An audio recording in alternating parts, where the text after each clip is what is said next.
అయితే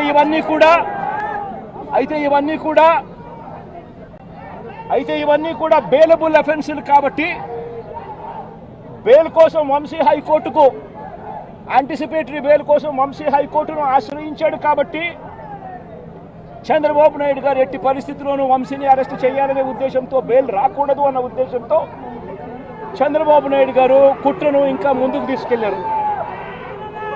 గన్నవరం పార్టీ ఆఫీసును తగలబెట్టే ప్రయత్నం చేశాడు అని చెప్పి మరో ఫాల్స్ కేసు ఒకటి బుక్ చేయడం మొదలుపెట్టాడు. తెలుగుదేశం పార్టీ ఆఫీస్ అట కాల్చే కార్యక్రమం అట జరిగింది అని చెప్పి ఏకంగా చంద్రబాబు నాయుడు గారు అనే వ్యక్తి మరో ఫాల్స్ కేసు మరో కట్టుకథ అల్లాడు.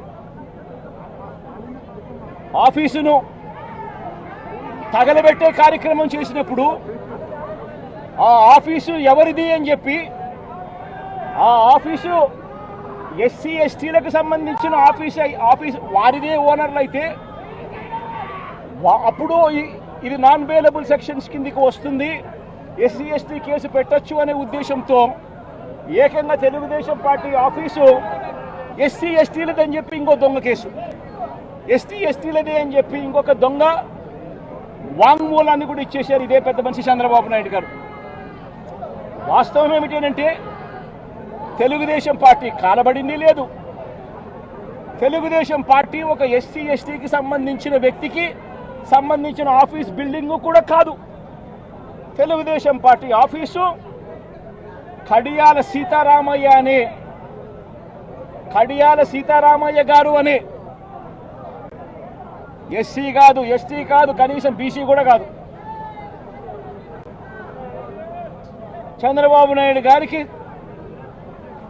సంబంధించిన వ్యక్తి ఆయన బిల్డింగ్ అది. అంటే అక్కడ కూడా చంద్రబాబు నాయుడు గారు ఉద్దేశపూర్వకంగా వంశీకి బెయిల్ రాకూడదు అని నాన్ బెయిలబుల్ కేసు కింద దీన్ని మార్చాలి అనే ఉద్దేశంతో చేసిన మరో కుట్ర ప్రయత్నం. మరోవైపు ఈ కేసులో దాదాపుగా 94 మంది మీద కేసు పెడితే చంద్రబాబు నాయుడు గారు నెలల తరబడి వైఎస్ఆర్సీపీ నాయకులు వేధించాలనే ఉద్దేశంతో ఇంకా 44 మందికి ఇంకా బెయిల్ రాకుండా చంద్రబాబు నాయుడు గారు అడ్డుకుంటా ఉన్నారు.